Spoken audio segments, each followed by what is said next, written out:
Alhamdulillahi Rabbil Alamin.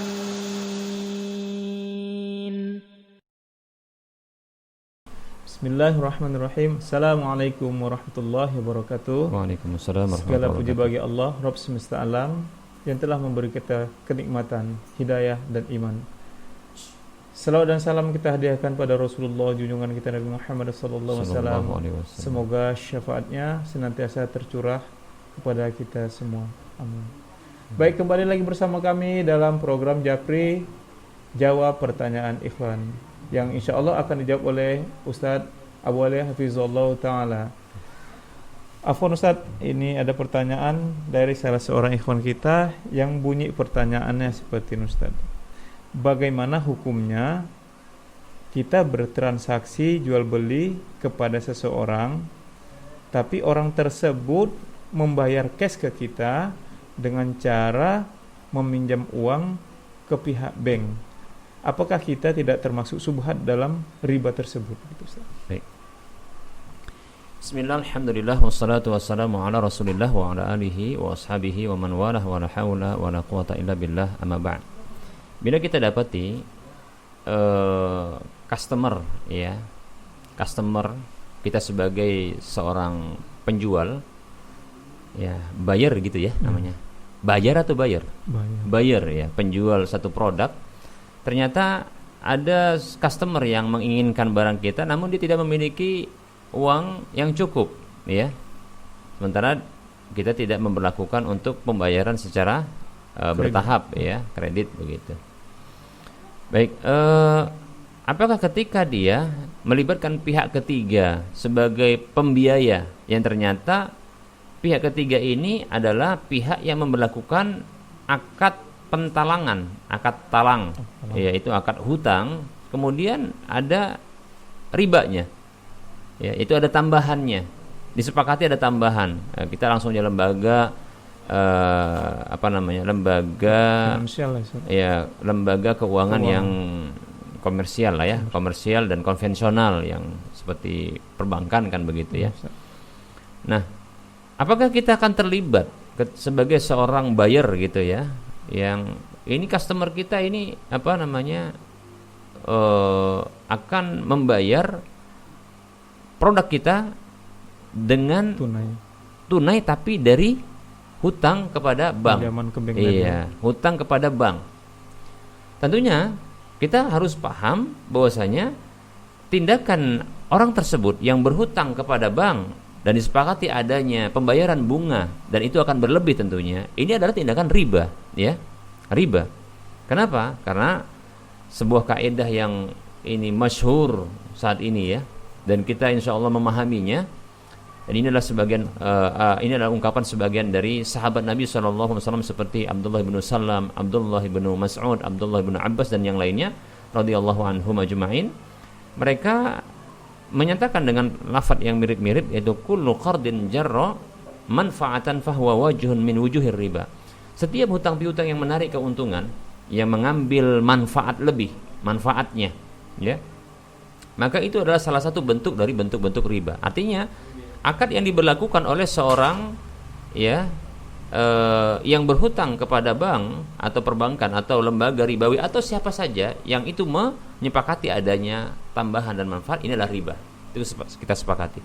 Kasusnya adalah apakah, ya, sang buyer tadi, penjual tadi, dia itu terlibat dalam riba itu? Maka tentunya di sini harus ada rincian. Karena ini kasusnya jadi berbeda. Rincian pertama adalah apabila ternyata pihak buyer ini menjadi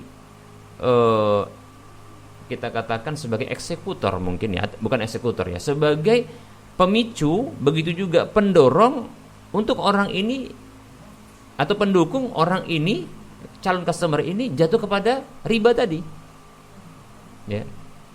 Seperti contohnya adalah ketika sang buyer itu ditawar barangnya, oh saya ini tidak ada uang cash, kata si customer, kan begitu, ya, saya inginkan barang itu, ya, gimana ini, ya, pokoknya saya pingin lunas cash, Ya, silakan Anda itu ke perbankan, ke bank ini, ke bank itu, atau ke orang itu, ya. Ditunjukkan orang-orang yang ini merupakan apa? Kalau pribadi rentenir kelas kakap gitu kan. Kalau perbankan ya sebuah lembaga rentenir kelas kakap gitu kan. Ya ditunjukkan, berarti dia mendukung, bahkan dia mengarahkan. Tunjukkan jalannya. Iya, bahkan barangkali dia memfasilitasi dengan contohnya, oh saya butuh jaminan. Ya. Katakanlah ini seperti bayarnya ini bayar produknya berupa rumah yang akan dijualnya. Barangnya itu adalah berupa rumah yang akan dijualnya. Tentunya ketika sang customer ini atau calon customer ini tidak memiliki aset, maka dia minta tolong kepada siapa?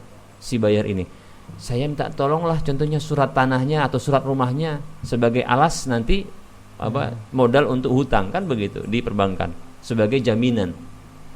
Ini jelas yang seperti ini dia terlibat, ya, terlibat di dalam apa? Ta'awun tadi Ustaz. Ya, terlibat di dalam riba. Dia mendorong, mendukung, ya. Bahkan dia fasilitator mungkin ya.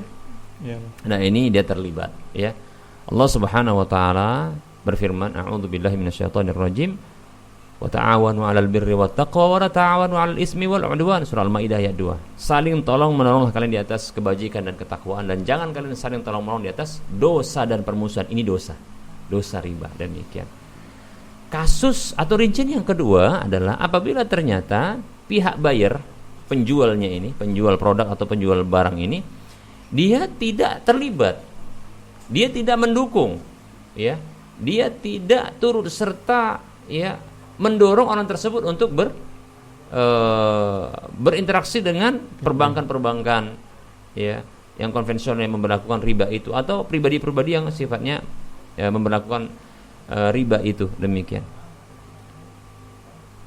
Calon customer datang dengan menyatakan bahwasanya uang ini adalah hasil pinjaman atau hutang dari riba atau dari rentenir ini yang diketahui oleh ini adalah rentenir. Maka sesungguhnya tidak masalah.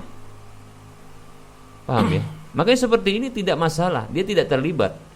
Boleh tidak kalau tahu seandainya ini adalah uang atas dari pinjaman atau hutang yang berasal dari perbankan yang memperlakukan riba. Maka boleh saya katakan. Kenapa? Karena riba sudah terjadi. Paham ya? Dan bukan dia, bukan buyer ini atau bukan penjual ini yang yang menjadi pendorongnya, ya. Atas inisiatif calon customer ini sendirilah yang dia berhutang, kan begitu. Tidak ada motivasi, tidak ada dorongan, tidak ada dukungan, ya. Tapi hanya saja ketika hendak akad pembelian itu, sang calon customer menyebutkan ini adalah hasil hutang di bank. Nah, seperti itu. Maka sah jual belinya. Kenapa? Karena riba telah terjadi. Paham ya? Maka sah, tidak terlibat. Dan boleh dia menjual barangnya atau produknya.